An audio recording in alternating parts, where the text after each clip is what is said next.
In the beginning, the earth was a dark, formless void. But then God spoke and said, "Let there be wrestling." And with that, there was Monday. And wrestling happened on Mondays, and God looked upon her works and said, "Holy shit, that's a lot of racism in video packages." On the second day, God got depressed, and lo, did she post about it on the DVD-VR forums. And with that, there was Tuesday. On the third day, God said, "Let there be Wednesday." And lo, did the people reply unto her, "We know what that means."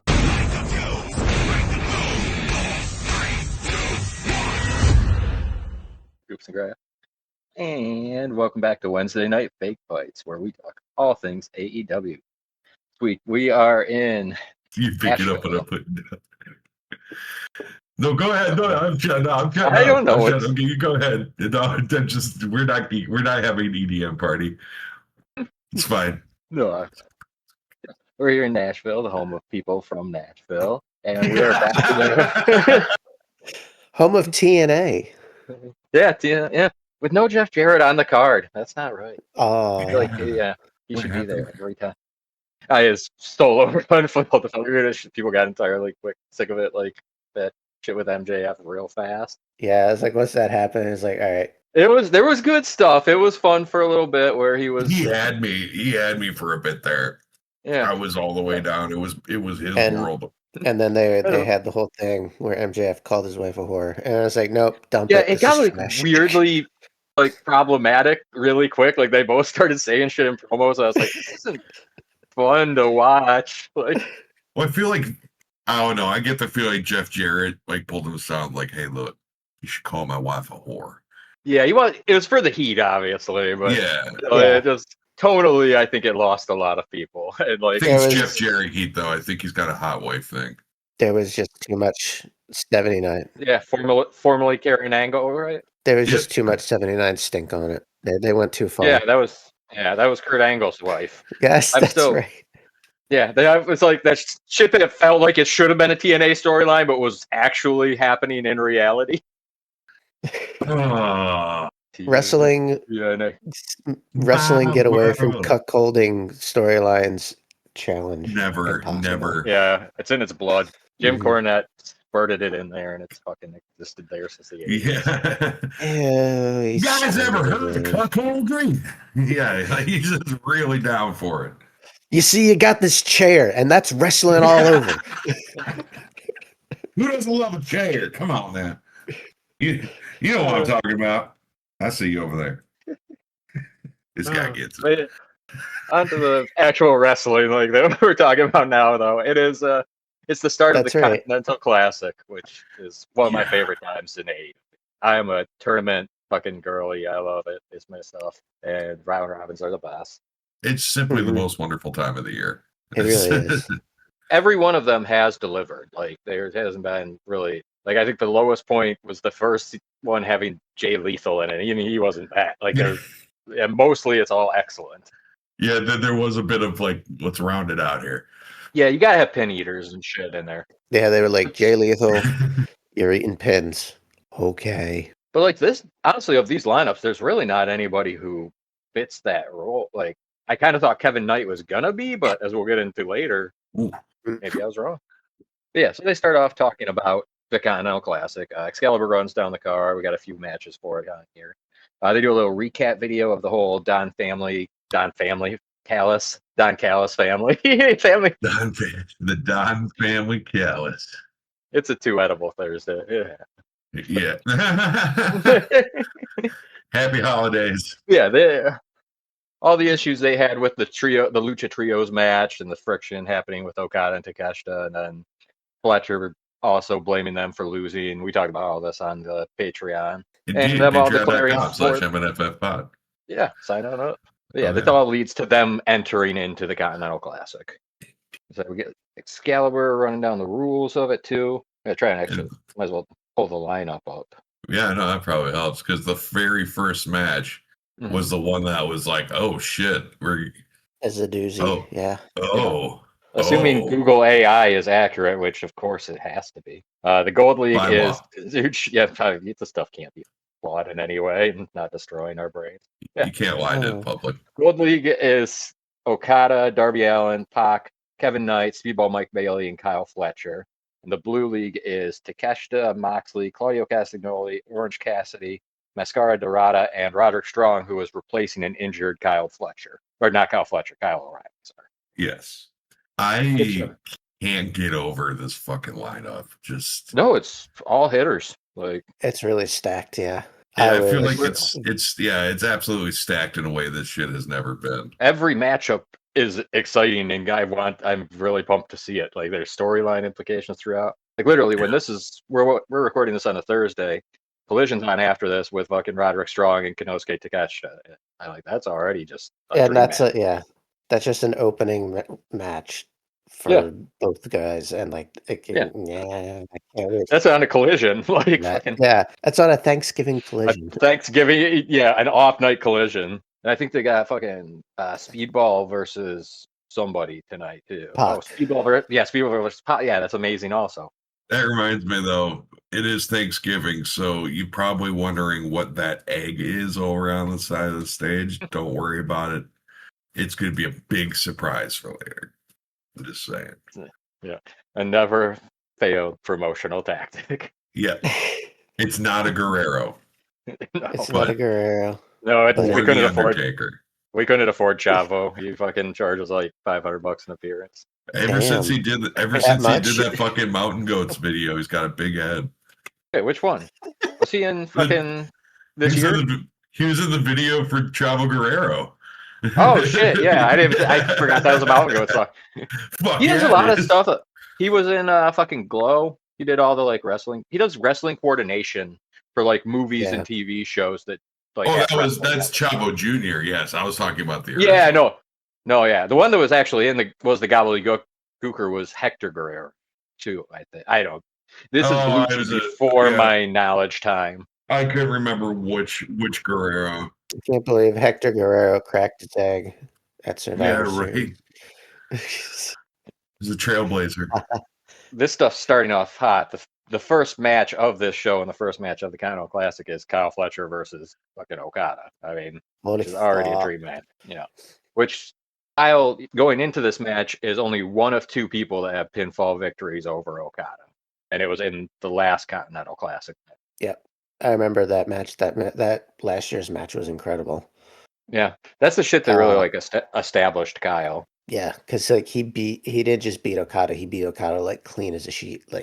In a tournament, which is Okada's fucking. That's his arena. He is that's tournament his thing. Wrestler. They're literally fighting for his belt. Yeah. Mm-hmm. The Continental Classic is really up there with the G1 for sure. Maybe not to the same level of prestige. In its second year, it's exactly as prestigious as the G1 Climax. It was kind of almost feels like it was created for Okada too. Seriously, I don't know. We got to do. Yeah, we might as well do round robin tournament. It's you can beat Chono. We promise. Yeah. I stand by it. Wait, we're gonna spend this whole episode doing it, but just one of the better things to happen to American wrestling to be we should have a G1. Yeah, we'll have a G1 and we'll call it the C2, and we'll spend 1 year of people pretending that nobody understands numbers in sports. Yes, sports fans don't know numbers. It does lead to a really nice stretch of in-ring wrestling TV. There's you're gonna get fucking what is it, 3 or 4 weeks of just consistent bang, 2 or 3 great singles matches, pretty much every Dynamite and Collision. Yeah, it's actually they really. I don't want to say it's coasting, but it's kind of like coasting. You don't need to book really complicated TV shows. You just be look, here's the match. here's the tournament match of the week. Here's two of our best guys going at it with rules. And this one, it feels like it's a foregone conclusion who the finalists are going to be. It's going to be probably Okada and Takeshita. They're in opposite blocks. But I think they can still tell us some fun stories throughout this. It's like, I mean, this tournament probably has more actual active storylines in it Yeah. There's than. this, like, there's the Don Callis family stuff. There's next week we have Claudio versus Mox, which is going to be some fucking Death Rider Yep. story stuff going down. As soon There's as I Death saw Rider Mox in there, conglomeration I was stuff. like, "Oh God, yeah." Uh-huh. Yeah, especially just Mox is on such a like tear with like a great character run and like fucking tremendous story work throughout. But also like Yeah. the losing streak, and is like, does that Mm-hmm. carry over? I don't know. Yeah, how's that gonna go? Yeah. Well, they got rid of his bang. They got rid of Yeah. the bang of his ankle's existence. Kyle O'Reilly, like it's just like we take him on, then I feel he feels a lot better about the whole situation. Got a little swagger back. Yeah. Yeah, my Terry Funk impersonation. I'm not going to get kicked out of my own gang. Fuck you. The work continues. I think we're gonna have to kill this guy, Marina. All right. People are anyway. like, yeah, people are super into this match. Like right off, they don't even lock up; they just get instant holy shit chants. This crowd was throughout was very enthusiastic. Like they didn't really let up on anything. I love it. It was a classic heel versus heel match where like they open with they like all right, handshake, and they both try and kick each other in the balls.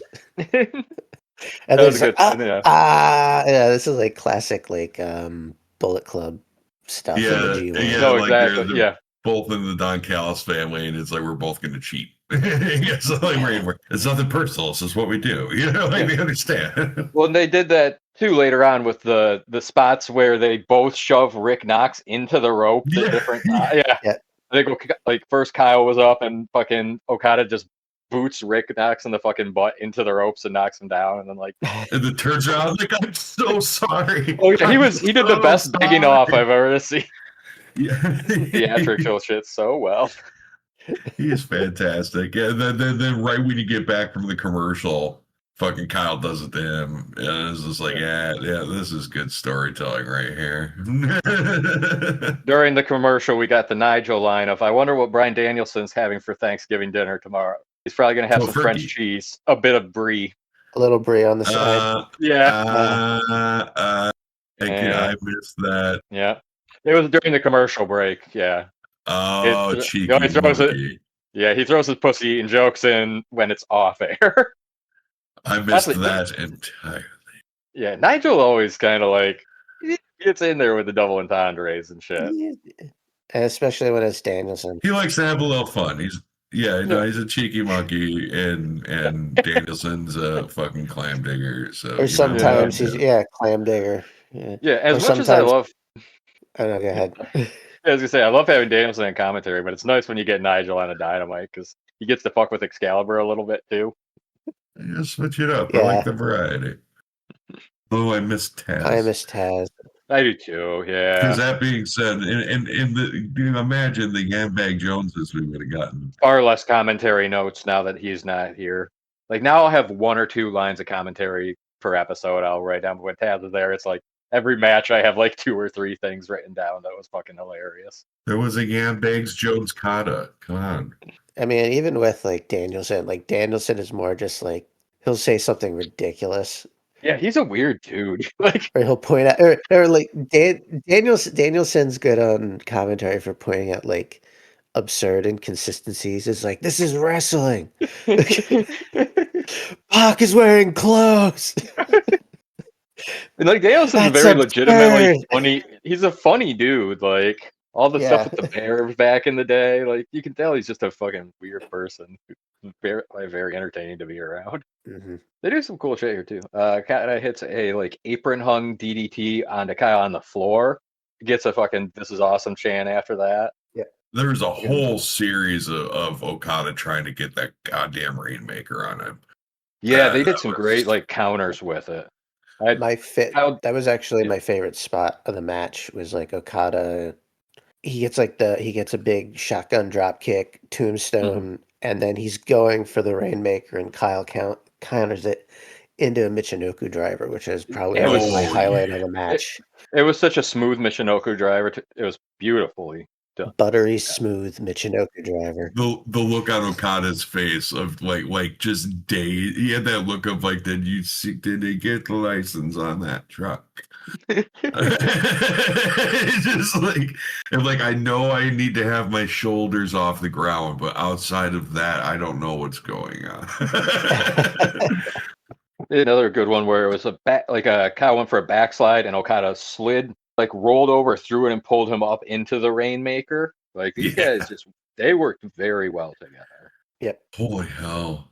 I'm into it. I love the fucking Continental Classic so much. It's so good. The fucking Continental Classic. Yeah, it's the Continental Classic. It's the Continental Classic. Adam Scott face. Oh my god! I wonder if Tony Khan knew that was going to happen. That feels like a very special IWC creation. Tony Khan does seem like a dude who watches Step Brothers. That's what you see. Yeah, you know what I mean. I could see that being his sense of humor very much. What if in 3 years we got people doing the Catalina wine mixer about the Continental Classic? Book it. We just become best friends. I don't know. You gotta give the people what they want. Let's hug it out, Tony. I know you listen. Yeah, like you're saying, lots of fucking counters here. It ends up the finish is Okada goes for the Rainmaker and Kyle catches it into a roll up and gets like the flash 3 count pin on him in it, which still protects Okada, but definitely gives Kyle that fucking I'd say maybe not upset because Kyle's still featured, but it's a big win for him. Well, this is also isn't this the second time he's beaten him in a Continental Classic? Yep, 2 years in a row now. Mm-hmm. Yeah, Okada does have some fucking like facial expressions. Like he looks furious for a minute there. He does not look pleased about the opening match of his tournament. Like it's his tournament. Yeah, they're doing good storyline stuff here. This moves things along with that whole dynamic. And to me, like the Okada Takeshita Kyle Fletcher little love triangle is one of my favorite things going in AEW right now. All the power players of the family are pissed at each other, basically. Yeah. And meanwhile, Hechisaro's there. Except Lance Archer. Hechisaro's there with his $1 million, but guys, $1 million. Why are you mad? You made so much money. How could you be upset? Fucking Lance Archer is over in New Japan teaming with Alex Zane right now. Fucking Monster Sauce. Monster Sauce is back. It's a fun tag game. It really is. And it always makes me want to eat Taco Bell. Yeah, fucking Don Callis. Sorry. No, I was just saying it doesn't take much for me to want to eat Taco Bell. That's fair. Yeah, Don gets in, and he does get Kyle and Okada to shake hands. And he raises both their hands, but there's definitely some like angry facial expressions and discontentment being expressed. Yeah, everything's fine. Yeah, the Don Callis family is fine. They are no problem. Iron sharpens iron. And that's Don Callis was on commentary and sold that whole thing throughout very well. Yeah. Yeah, we get a Full Gear recap video of the whole $1 million trios match, and the Bucks and joining up with Kenny and everything. They go backstage with Lexi Nair at Kenny Omega's dressing room. He gets Kenny to come out and asks if Kenny and the Bucks are reunited. Kenny says that it's complicated, and that he's done a lot of shit and can't really judge other people for doing a lot of shit, which is true. I like when people acknowledge, I like in wrestling when people acknowledge, yeah, I was a fucking heel too. Like, I worked for Don Callis. I fucking killed people with a mop covered in barbed wire. Who hasn't done some heel shit? Come on. Who hasn't tried to blow up John Moxley and Eddie Kingston? Yeah, I was gonna say I was involved in the worst exploding fucking cage ring match ever. Well, it was a good match. Tried to. That's the point. Tried to blow them up. Tried. Oh, poor Eddie Kingston. It was an attempted murder. Trying to cover Mox and look all heroic, and just like sparklers are going off around him. Like, oh, Eddie. That killed everything between them. Yeah, that's all anybody remembers about that match, unfortunately. Yeah. They've really never had them interact again after. Maybe they have, but yeah, that is very good. But yeah, Kenny says if everyone can accept him back after all the stuff he's done, he says maybe the Bucks deserve a second chance. Kenny goes back into the locker room, and then the Bucks saunter on out of Kenny's locker room and give a little what's up to Lexi Nair and apparently things are going pretty good between the Elite again. Yeah. Not you can tell that they're not fully back together because Kenny No. made them do the walk of shame back to their locker room. This was also the one that prompted the most blue sky posts of well, if it isn't the blowjob, brother. Yeah, I did see that quite a bit out there.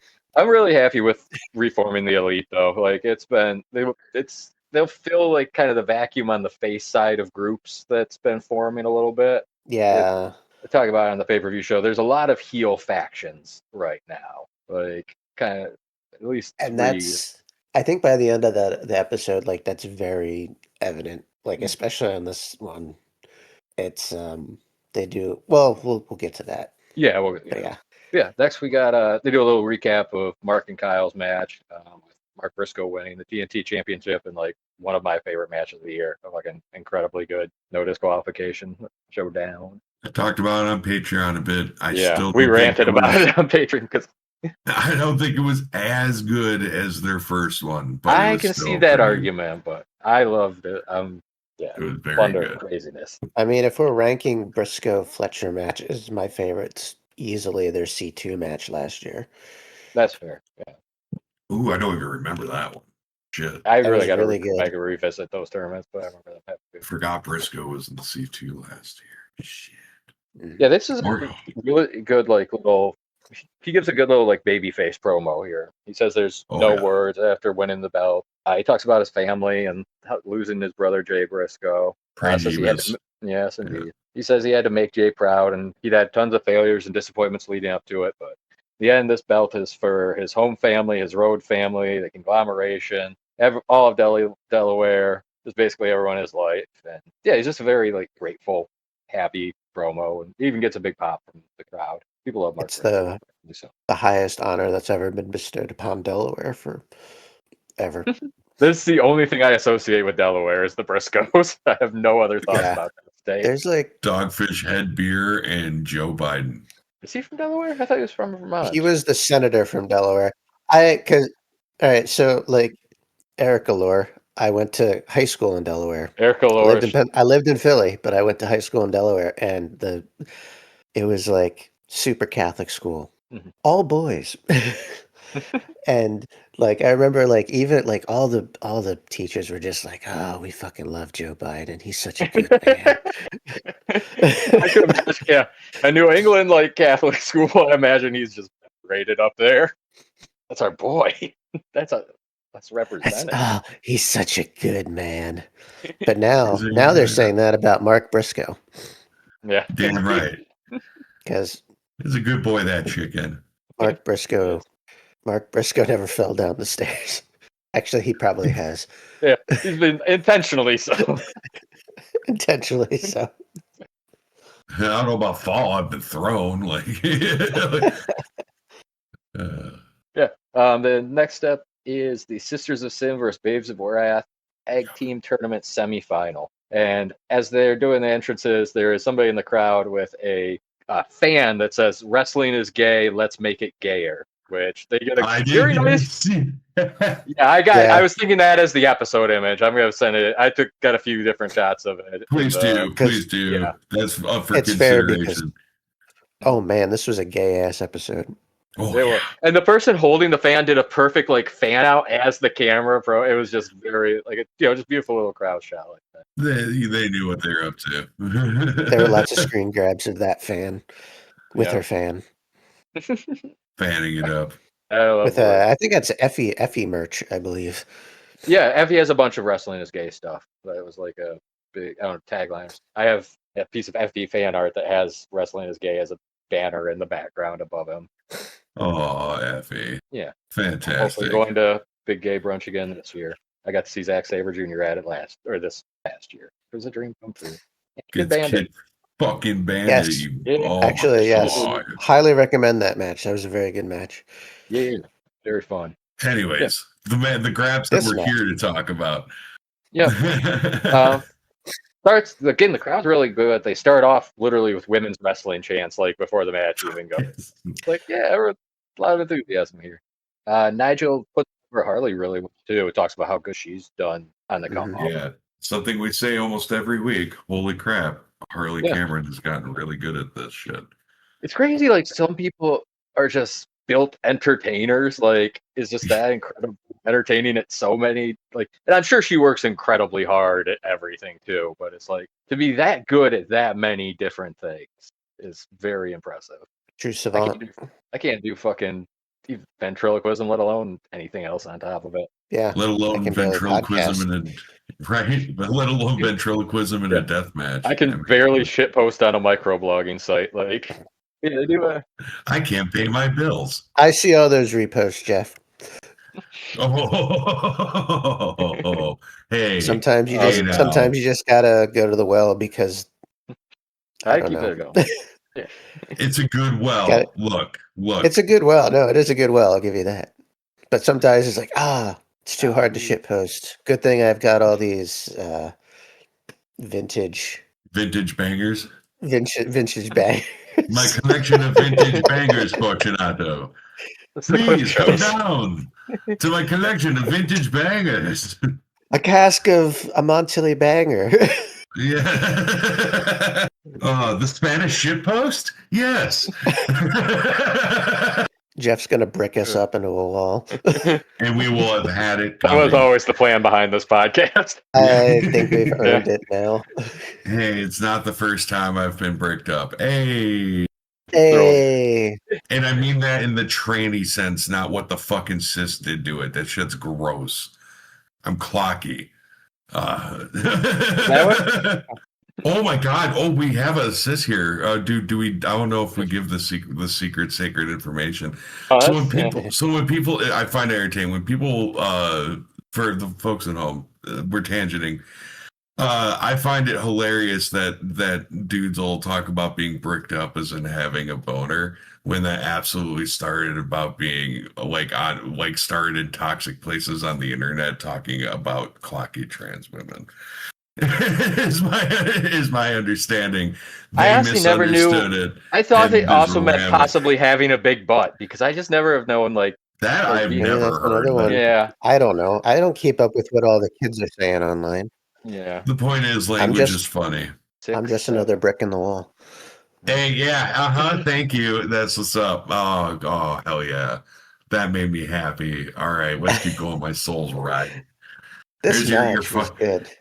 Your fun 2 online transgender fact. Anyways, continue. They do a really cool piggyback senton where Harley gets on Willow's back and fucking jumps and lands on, I can't remember, maybe Julia. But yeah, very cool spot. That was nice, yeah. I like that they're expanding their tag team. Their team has been very good. They feel like a cohesive team. Not just because their like vibe and mood is very fun and positive, but like they've really incorporated it. They got a name, they got an entrance, they always have matching gear. Oh, the gear is so cute. It is. The tag team moves have been expanding, and the one that they go to, the Brodito move that they stole, has been getting better. Mm-hmm. And like, I think I saw somebody pointed out online that when Willow does it, like Brody just kind of would like lift him up and like just kind of let him drop.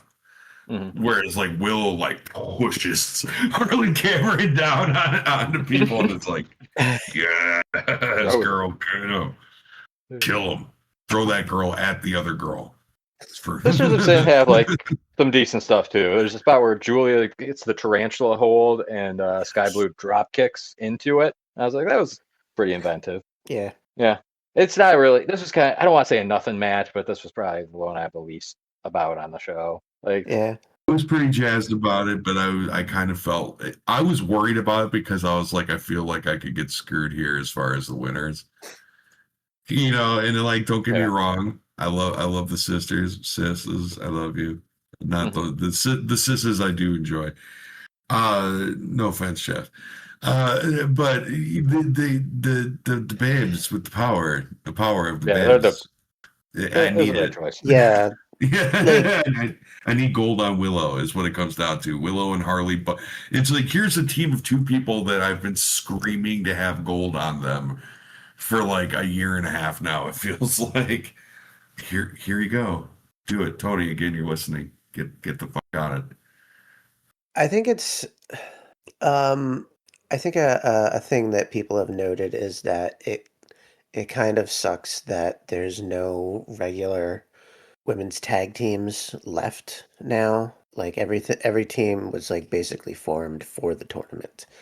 And like while I understand that, like it would be cool if the Sisters of Sin were actually treated as like, Yeah. hey, they're the established tag Well, team. and Like then they've and been AJ got for knocked out years. at the first line, who are like the Yeah. other original tag team. Like it would be cool if they were able to go through, but at the same time, it's also like I mean, it sucks they because like Megan and not they weren't. Penelope had been going for a while, but then that got Yeah, turned into a thrown the together Sisters one of because of the injuries. the Sisters of Sin weren't really booked ever to be like this kind of dominant tag team. Like Mm-hmm. they definitely showed that they have that chemistry over everybody else they faced so far. Like they beat Jamie and Amanada, which I don't think some people thought they were going to do.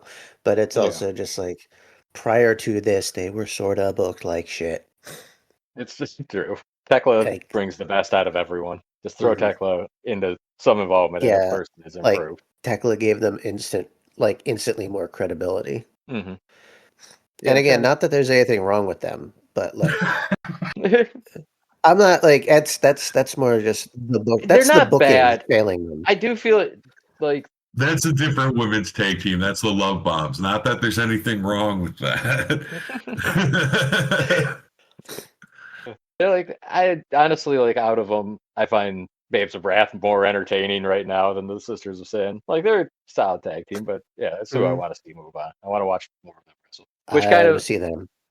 yeah, I'm fine with them versus either Timeless Love Bombs or Mega Bane and Marina Shafir. There's fun storylines with both of them. Yep, I agree. Yeah, and then Willow ends up hitting the Babe with the power bomb and gets the win. They cut to Tony Schiavone welcoming Joe and the Ops in for Joe's championship celebration. And Joe I has that love big old championship fucking stuff.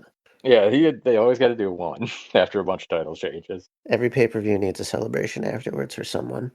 And tonight it's Joe's turn, and he Yeah, didn't even get a cake. this wasn't a particularly celebratory celebration actually.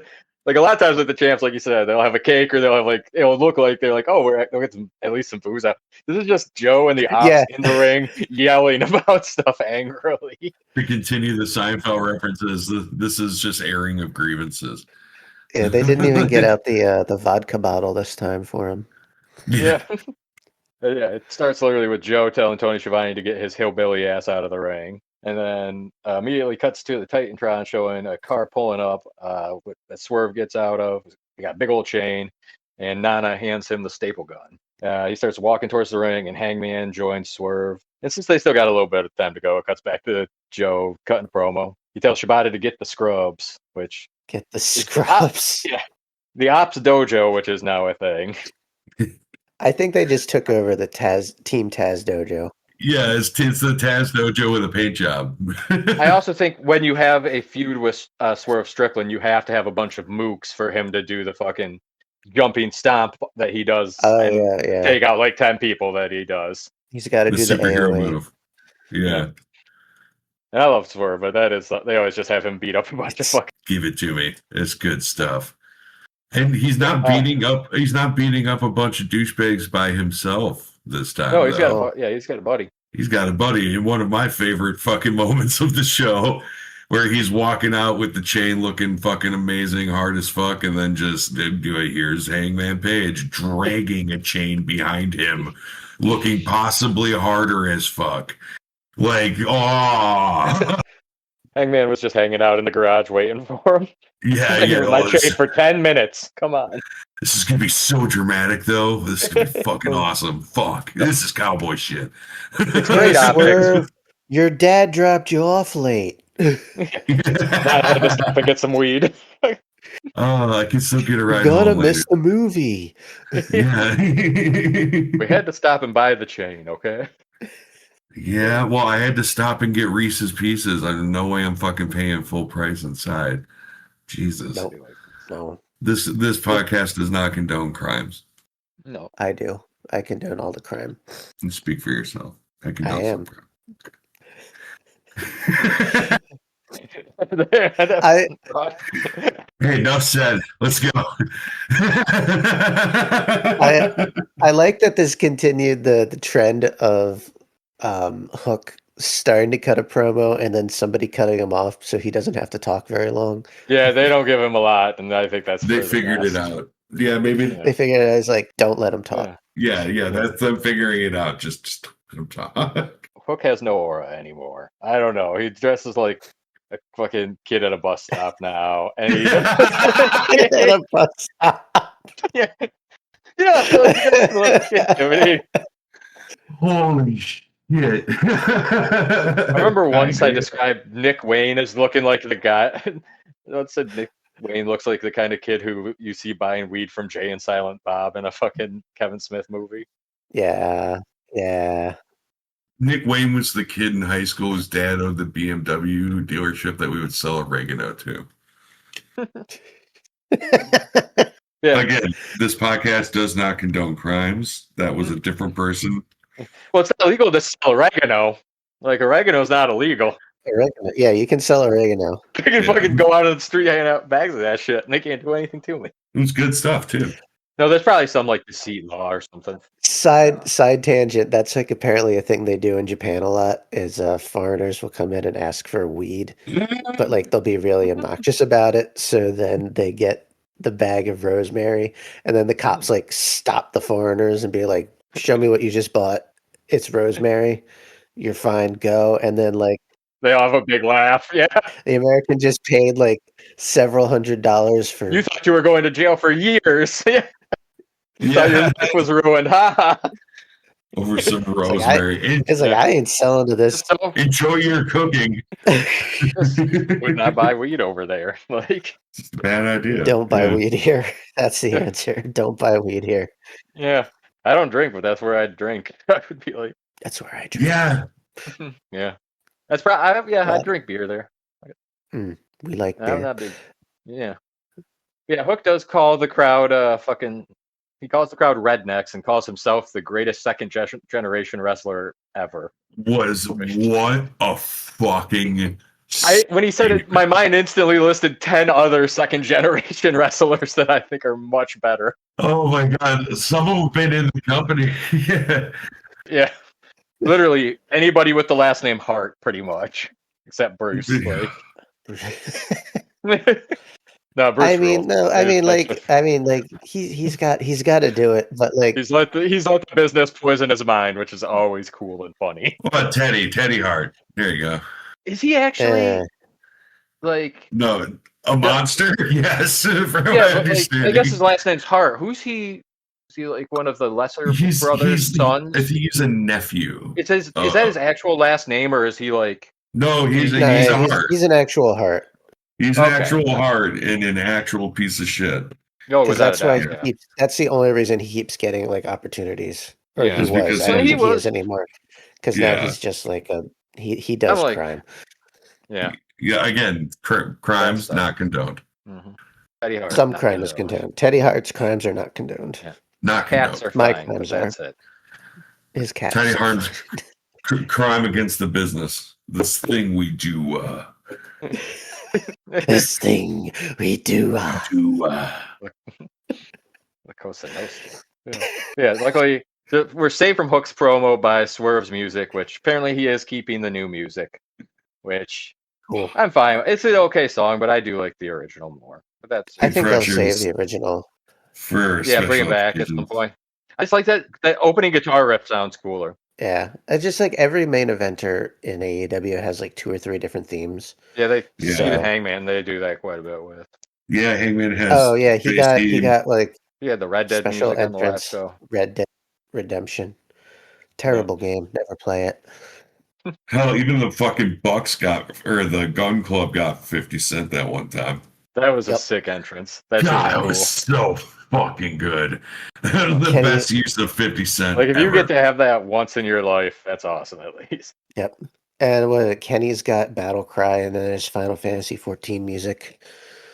Yeah, he comes out to actual One-Winged Angel sometimes. Yeah. Moxley has the version of Wild Thing with the flute playing in the middle of it. That's right. Yes. He looks so like confused and angry. That's why he chooses that music. You know, you gotta get the second version of fucking Wild Thing. Because it was That's why he Anita's uses- theme song, wasn't it? Yeah, he was using Wild Thing for a while when he was a babyface. I'm so sorry to do this because I'm having the best time. Where are we in the show? We're at Hangman and Swerve are just coming out. Okay. All Yeah, right. they- Yeah, it's like, Finish the because Yeah. we tangent it pretty Talk hard. about there, Swerve. and it's like I can't see the path. I am Oh, yeah. all in the wood here. Swerve There's is like out berries. behind the crowd, and Hangman music plays, and Hangman's sitting at the bar. Yeah. Then they- Okay. yeah. That's right. I forgot. That was a nice touch. They like fight their Is way it- to the ring through the fucking mooks. Yes. Oh, mook murder, mook death. It's Yeah. terrible. Death. We're gonna They kill did all do- these jabrones. They did give it with they had the chains, and the ops fled the ring when they got there, and to try and like bait them to come back, I guess play off their humanity. Both Swerve and Hangman get a fucking dojo member and wrap the chains around their necks and throw them over the edge. And the ops are just like, we don't give a fuck about these guys. We're Yeah, leaving. no, maybe not. Maybe not. Maybe. Maybe not. wasn't- Well, yeah. I'm they sure the didn't think Ops about Dojo. The Ops Dojo, I imagine, operates like the Foot Clan in the Ninja Turtles movies. So like it's just it's just Badass like a bunch hideout with, of like fucking yeah. skateboard ramps and arcade games and shit. Yes, Fuck yeah. yes, exactly. That's the Ops Dojo. Oh, I could see Yeah, that. They just they just bring in all these like kids off Yeah. the street, I would- and then they would get murdered, and it's like, oh, you shouldn't have gotten murdered. There's your problem. What's his I would play- name? I'd play What's his- pinball with Powerhouse Hobbs. Fucking Fucking Abe. And then Oh what's his yeah, nuts? Powerhouse Hobbs. Yes, Super Shredder. yeah. What's Sam Rockwell selling you cigarettes? Yeah, that's what I couldn't think of his name. Yeah, that's what it was. He's got regular and menthol. That's amazing. You can't even get that at gas stations in Minneapolis anymore. You gotta fucking you gotta go somewhere else. It's terrible. I would have signed up for the Foot Clan without a doubt. Fucking cigarettes. I would have joined for cigarettes. Yeah. They, I would join for people- Sam Rockwell dancing while he hands out the cigarettes because you know he and also fucking did. to feel like You I'm a know part he of did. something. It could be nice to have Yeah. some community. Yeah, some community. We are podcasting on Thanksgiving, folks. Kevin Nash was Shredder, and I would love to meet Kevin Nash. I saw him at WrestleCon, and he's a big old dude. You big old guy. Yeah, big old guy. Like I said, I'm like a fairly tall person. Like most of the other wrestlers, most of the wrestlers walking around, I was like fairly tall, but Kevin Nash walked by, I was like, oh shit, all right, Big Daddy cool. Yeah, they do a Daddy little they do a little recap video of Mox and Kyle's story with Mox hurting Kyle, taking him out. And they show that backstage like interview clip I was talking about on the Patreon of Moxley just ranting about how he actually won because Kyle's hurt, and the Death Riders are all either just staring at him, staring off into space, or like shaking their head in shame. And he's just like flailing around, like, yeah, what I won technically. And they're like, fucking Danny Garcia's just like, what the fuck did I get into, man? Yeah, the State of the Union there is not strong. It's just. I like that I'm everybody kind has already agreed Marina's taking over. Mm. of- I think that would be a good move, but I almost wonder if she follows Mox out and like Claudio or possibly I could see Claudio could do it. them doing like a Shun Skywalker homoerotic thing where get kicked out of faction but has the like the one loyal person that comes with. But yeah, this all leads to John Moxley versus Mascara Dorada in a Blue League match. And All it is- right. yeah, clash of styles. I love different wrestlers wrestling together in different ways. Styles make the match, and like this was oof. Mhm. Because I mentioned it earlier, I was like, "What? Like, does the losing streak continue?" Well, that's You know? I thought it was. Yeah. Yeah, thought it and was I going think to. that helped the match. It really like gave you that like, okay, this could he easily. Mox has been losing all over. Fucking, he could win this. Especially like these tournaments are known for upset wins and shit like that. It keeps it fresh. We had already just seen one. I feel bad because like he's so good and he's so awesome, like Mascara Dorada, but I Mhm. think I He's think good. he might be. I think he might be here to eat some losses. Yeah. He's gonna do like, was it Commander was in last year's that where for a while he had a bunch. Yeah, he had like a bunch of show out matches, and I think he only won like one of them. Like that's kind of if you're younger, like I mean, what's Mascot Dorado? He's like 23 years old. Like you can afford to have like. Or is it the other way around? Yeah, something like that. Indeed. Yeah, this is a cool fucking match, and even like that kind of. Sorry. I was gonna say this match reminded me of the Blackpool Combat Club having like a feud with all of CMLL like 2 years ago. That was like, fun. Yeah, Mox meshes really, really well with luchadors. He does. I like that he hits a big suicide dive himself, like right off the fucking bat. To be like, yeah, no, I can do this high flying shit too.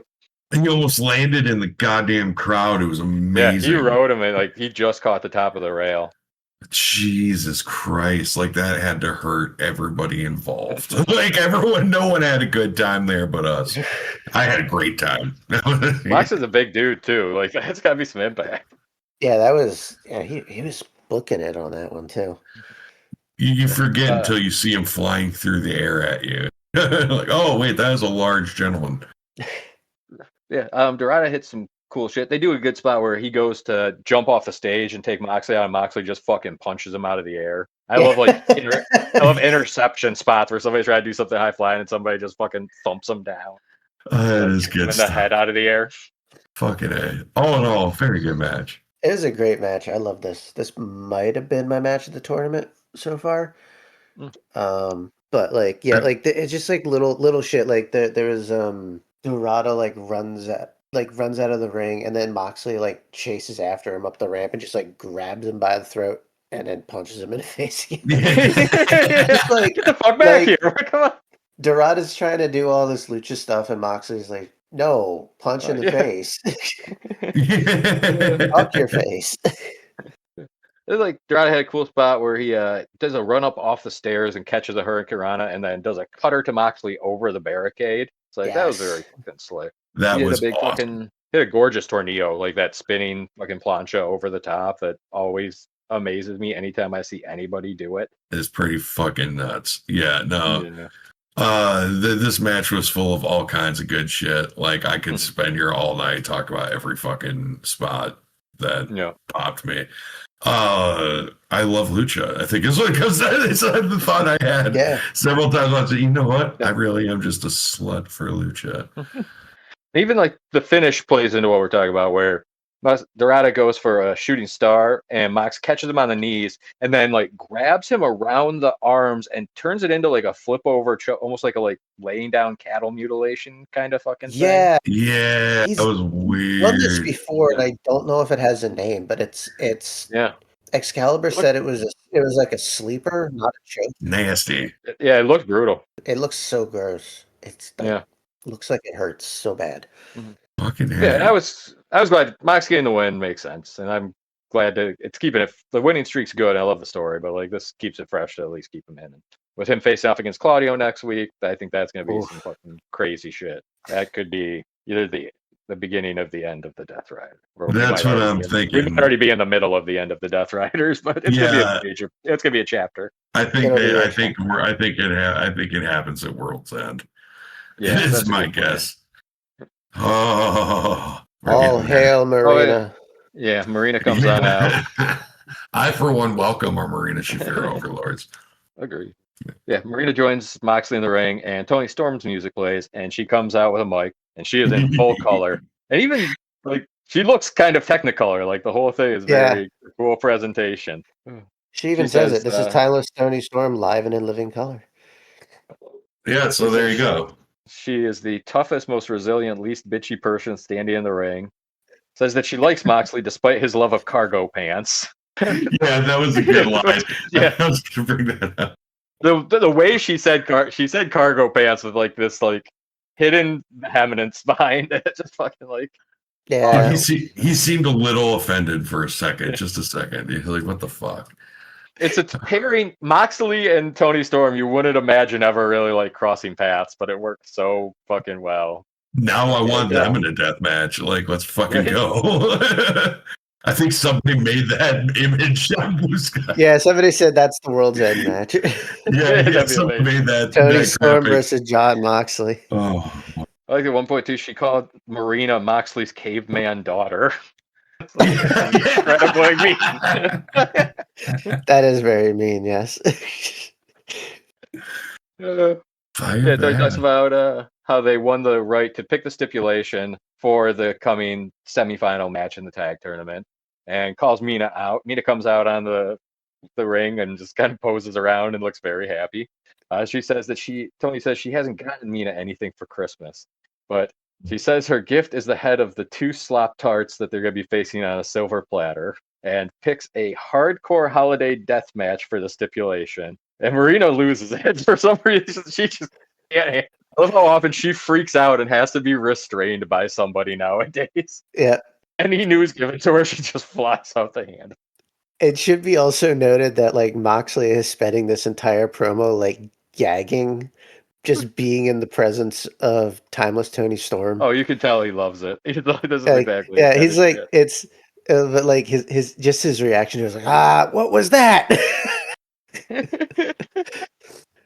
I imagine internally he's got to keep it together when he's going, this is pro wrestling. This is so good. Like, yeah. No, that's as much as Mox is like, a wrestling guy. You can tell he loves goofy shit and theatrics and everything. She really line delivered that fucking death match line too. Like, Jesus Christ. And then just walked off. Like that's probably gonna be an incredibly fun match. I'm excited for that. It unfortunately, it for very obvious reasons didn't make the broadcast, but they released Marina's promo answering for it and answering the challenge, and she's basically just like, I don't give a shit about your holiday fuckfest death match. Fuck it. It was basically like half censored. I love you, Marina Shafir. You're the best wrestler now.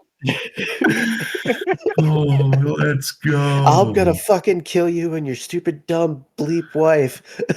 Jesus Christ. Okay. Like you said, she flies off the handle when delivered any news. It's like, hey Marina, dinner's ready. Fuck you. Hold her back. Imagine what the Roderick Strong Marina Shafir home is like. She knows her name and she's like trained to Marina. Yeah. I was gonna say that I don't think it's good for anybody in that household. Like, they're both just so. Their children are probably just like incredibly chill about it at this point. Like mom and dad, yeah. Dad. Either that, or they're just constantly stiffing each other and foot fetish shit and calling each other C words. Like you do. Next, we go backstage with Renee Paquette and Chris Statlander. Renee asked Stat what is next for her now that she beat Mercedes. Stat says that people can't believe her, list of accomplishments, being the only person to win the TNT and the women's the TBS, and the women's champion, being the only person to beat Toni Storm and Mercedes Moné. She says there are 3 options. She can look to the past, to the present, or the future, and she knows where she is going to look and ask who is going with her. And she grabs Renee's face in a funny manner and points it all over the place. Oh, yes, that was real cute. Yeah, she's our wonderful, weird woman's champion. I am very curious to see who they get for her next. Yeah. Since they're kind of hinting that she's Athena, maybe? Looking for... It could be Athena. They're kind of hinting that like it's not necessarily going to be somebody from AEW. Yeah, that's a good point. Come on, fucking Sari. Oh God. Oh, come on, Tony. Use them fucking connections. She is in every other promotion. She wrestles everywhere. Just bring her back. Yeah. She did she did a match in Ring of Honor like last month. Mm-hmm. Yeah. Next we go to another Continental Classic match. It is Darby Allin versus Kevin Knight in a Gold League match. And this actually, as much as Darby, this might have been my match of the night. Like, it was fucking really good. Kevin Knight is an absolute star. It just does such cool stuff. Like we were talking about how last year Commander didn't win a ton of matches, but he really stood out and showed off. And I think whether or not Kevin Knight or Mike Bailey win a lot of matches, I think this is going to let them stand out and remind people. It's going to be showcase years for them. Like both these guys are fucking incredible in singles matches. I'm so excited for when because they're in the same block. Fucking when it's Kevin versus Speedball, I bet they are going to put on an absolute play. I want to be if they do a time limit draw or something to it. Oh no, I want a winner. I want a winner. I'm Yeah. Danielson. I'm Brian Danielson, and it's like, yes, fight, kill. 5 more minutes. Clap, clap, clap. Yeah, they Tag do team partners Kevin. fighting. Yes. Bring it. Kevin does a monkey flip onto Darby, and Darby catches his foot on the rope, and it actually looks kind of nasty. I don't know if that was intentionally how that was supposed to go or not, or if it just happened. They do a cool Kevin Knight jumps up on the guardrail and fucking hits a moonsault off the guardrail, and Darby's charging him. And it's just incredibly slick. He looked like he literally just dropped on Darby, like his full actual weight. Like he wasn't just like catch me. It was just like fuck. It was bump. Yeah. You moonsault. Yeah. Yeah, there's just tons of cool shit here. Like Darby gets on top, he goes for the coffin drop, and Kevin does that like no hands jump up onto the top rope, which is astonishing looking every time. That vertical leap. Yeah. Yeah, you should be able to do that. Basically. Oh no, I was gonna say no, this match was pretty solid for a Darby Allin affair. Like I really like Kevin Knight. Really like Kevin Knight. I really like Kevin Knight too. And the finish for this was like Jesus. Jesus. Holy shit. They hit the best coast to coast. Kevin gets Darby into the fucking tree of woe and hits a coast to coast drop kick on him. That is the smoothest, most beautiful one I think I've ever seen. And seriously. And that into an amazing perfect transition into actually hitting the UFO splash for a clean, well-earned win. Yeah. And it's a good surprise win. Like we said, this is something, that's what's fun about these tournaments. It's like, you really don't know what's going to happen. And having something like this where it feels like it's almost certainly going one way and going the other is a great way to keep people on their toes. And any given Continental Classic. Indeed. I keep thinking about that coast to coast too, because like we've seen for decades dudes doing that move. And it always looks like they're barely making it. Yeah, they reach in. Like Kevin was literally like halfway across the ring before he even started extending his legs out for the drop kick. Like yeah, it was like a shotgun coast to coast. Like yeah, like he got all of it. Like he could have kept going. If he hadn't hit Darby, he would have kept going.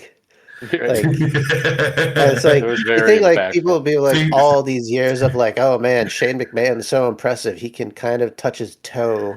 Yeah, I mean Rob Van Dam did do it good. Rob Van Dam was the only other one that could make it look like he was really connected. Yeah, but like that, the thing about Van Dam doing it though was they gave him the chair. Yeah, so he was hitting the chair into that. Yeah, that gives a little closer. So it gave it a little bit more impact to it, but like Knight doing it was just it was straight through. A huge full impact meteor of a fucking drop kick. He probably would have slid under the fucking bottom rope. Like, yep. Yeah. Next, they do a. No, say things that what's something that both Kevin Knight and a New York City bus can say. If Darby Allin was there, I would have just kept going. Because he got hit by a bus that one time. I'm sorry. Saving Raven Pettibon's life. I'm going to cut it out. I'm just going to go ahead and cut it out. That's fair. It's been a long day. It has. Yeah. Actually, no, it hasn't. No, you've been awake for like an hour and 20 minutes. What are you talking about? It's morning for you. It is morning. I have the whole day. It's been a long day. I get to shower. I get to wash my hair. Get your podcast now the way early. Yeah, fuck. Yeah, they do a video package just about FTR and their title win over Rodeo at Full Gear. Just short little something. And then they cut to Eddie Kingston backstage, who basically says he doesn't want to talk about Hook, but he says that Joe mentioned his name in the promo and that he isn't in line for the belt, but he wants to be. And he thinks if he faces off against Shibata, that'd be a good way to get that spot in line, which is a match that is made for this collision that is on Thursday, Thanksgiving. Let's go. Thanksgiving, dog. Yeah. Then we get to the main event here, which is last Continental Classic match of the night. It is Claudio Castagnoli versus Orange Cassidy in the Blue League matchup. After they just had a match, I think, 2 week ago. Oh, like 2 or 3 weeks ago, building up the blood and guts, and it was so hot. So it was. I never get tired of Oh, these two together. They have some of the best. It's like one of my favorite rivalries in AEW. they did not disappoint here. Like I think you could tell that they were like, we just did this, and it was like one of the best TV matches of the year in Ella's opinion. They're talking about me because they listen to the show. So Claudio and fucking Orange sipping coffee together. Like, yeah, I think. oh yeah, talk Pretty about Ella's opinions punditry. Punditry. I don't know if you can tell by my voice. I don't feel that great, folks. So like, you're getting me in a weird spot. There, I lost my train of thought. That's just the weed. But they basically just like, this was like, okay, it's a tournament match. Like, this is again going to be a guaranteed. Yeah, okay. All right, now I remember where it was. Yes, we have to bang her again, but in special specific ways. I honestly thought it was going to go to a draw. I would have been happy with it. I could have seen that being a possibility. Yeah. Mm-hmm. I thought that would have been a fun way to continue to like further build a singles kind of feud between those two towards maybe some sort of even bigger payoff in the future. Because like you like become that kind of thing where like Claudio just can't beat the sneaky little bastard, you know. But also he just like he keeps doing it, and that makes sense too. It's just the finesse versus power. Yeah, and like after a while there, it's like, I'm sorry, Orange Cassidy, but you shall be no pun intended, orange crushed. He's so big. He's so big and strong. He's so strong and big. I like that he keeps finding new ways to do a giant swing to people. Yes. Yeah, he bounces fucking Orange Cassidy off the barrier a couple times with it, which is always very fun. It's not even just that. Like he was swinging until he hit him. Yeah. And then he started going the other way and hit on the other side of the barricade. It's like, you fucking monster. I like to now when he does the giant swing in the ring now, he doesn't do it for long anymore. Like he's not trying to get interaction and fun for the crowd. He's just like, I'm doing it just to disorient them. I don't need to do the gimmick, and just tosses them and kind of revels in the fact nobody gets to do the fun counting shit. He understands heel work. Shit. Heel shit. I love it. Old 79 stank. Yeah. Say a slur, Claudio. It's okay. You're a heel. You can do it. Say it, stank. You can say a slur. Say stink. It's a slur. It is now. It is when I say it's it. Now. Ring bell, ring bell, ring bell. 79 ring bell. Yeah. Like during the break at one point, Nigel was talking about like Claudio being Swiss and neutrality, and he describes Switzerland as a country full of mercenaries. And then he quotes the Codex Astartes. He does, yeah. Only in death does service end, Tony. Yeah. What? I always love. You fucking nerd. Yeah, Claudio's Warhammer fixation is like one of my favorite things. I love when wrestlers are really into Warhammer 40K and like. I know, right? It's like what's her Shayna Baszler always would wear like different color gear. Well, yeah, it's Warhammer. It's from the UK originally. They all fucking put it a little over there. I'm sure Nigel has it. It's like me, a fucking nerd. You fucking nerd. It's just too expensive. I would love to play Warhammer, but it is too expensive for me. It's so expensive. Yeah. Yep. I love the lore. I read the books, all that shit. But yeah, I can't do that in good conscience. I got bills. Got cats. I really like the spot too, where Claudio picks up Orange by his pants. Like Orange Cassidy's on the ground, and fucking Claudio grabs him by the pants and lifts him up. And I think I kind of was like, "Look, I'm into a fucking Skyjail." Hey, Skyjails. That's awesome. Oh fuck. Yeah, the end of the match, they're going back and forth, trading the pop-up thing that Claudio does with Orange catching like the Orange punches off of it, and Claudio going for the uppercuts. There's a cool spot where Claudio goes for the pop-up uppercut, and Orange Cassidy turns it into one of his DDTs.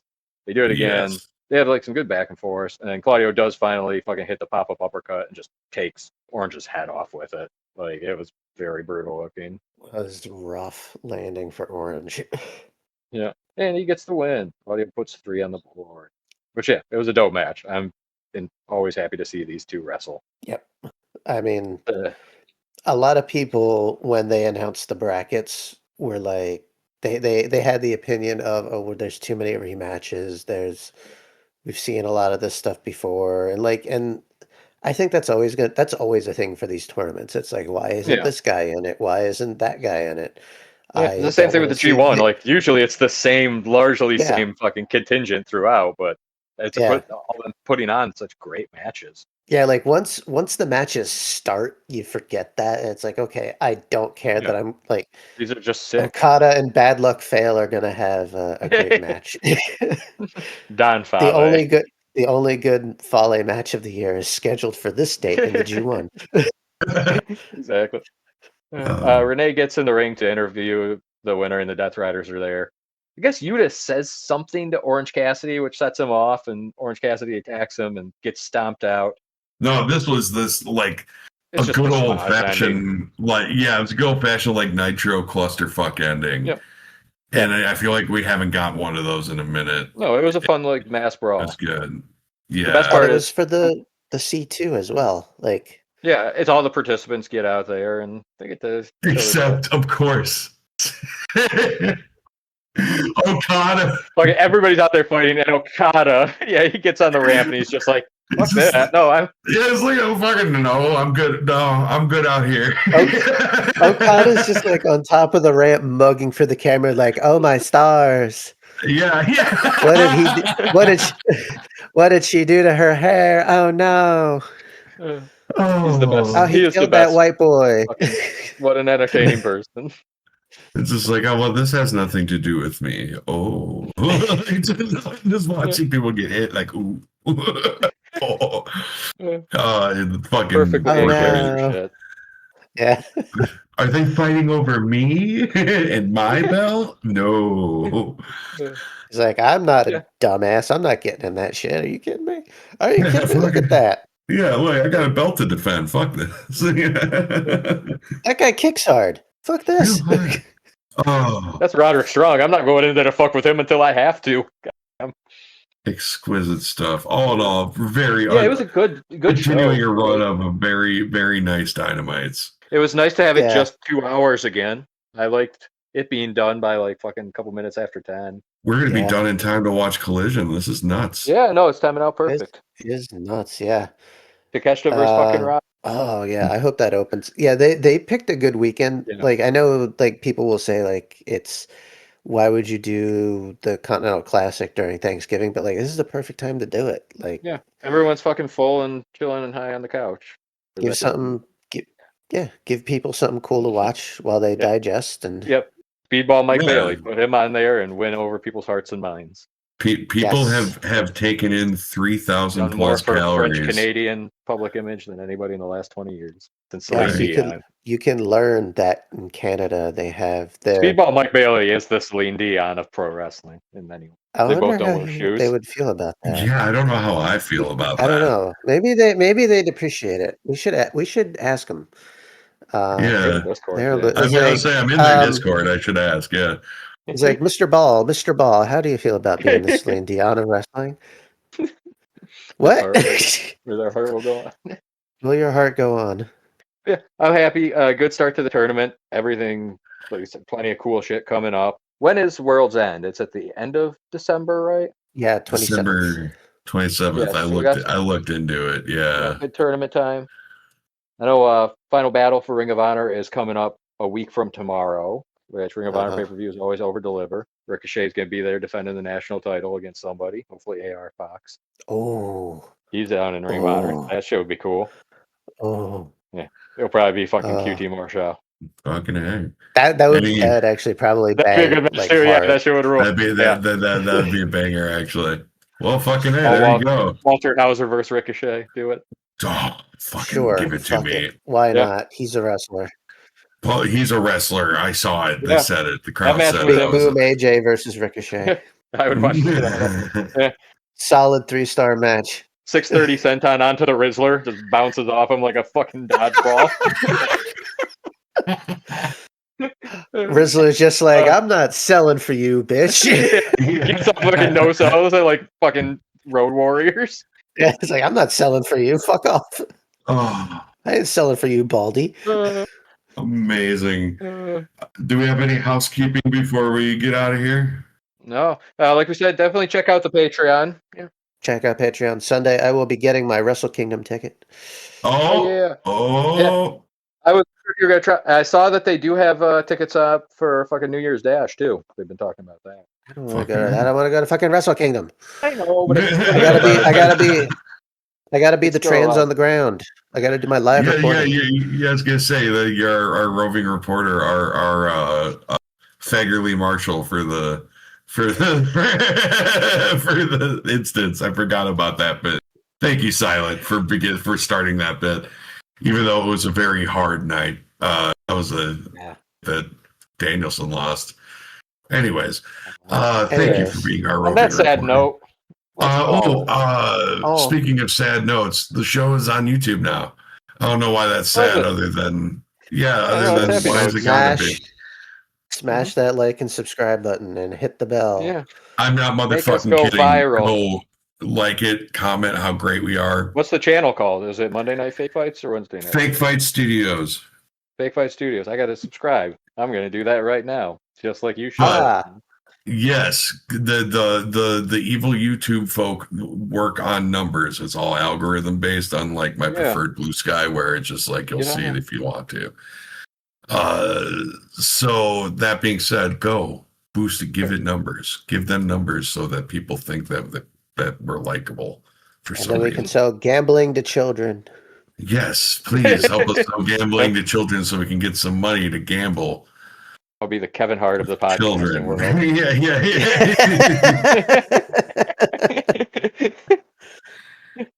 Again, we do not support crimes or condone crimes on this podcast. I'm condoning crimes, but only the cool ones.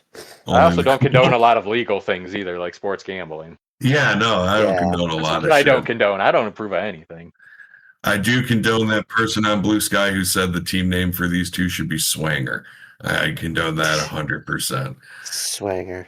Well, what I will condone is and suggest that our listeners do is go. Jesus Christ! All right, we're getting the fuck out of here. Ding bell, ding, ding, ding, ding, ding. Yeah, I gotta do crimes. Craig, no, bye, Craig, bye.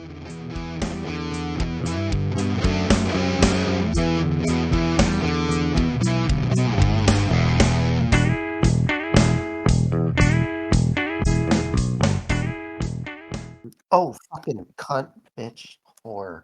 Yes.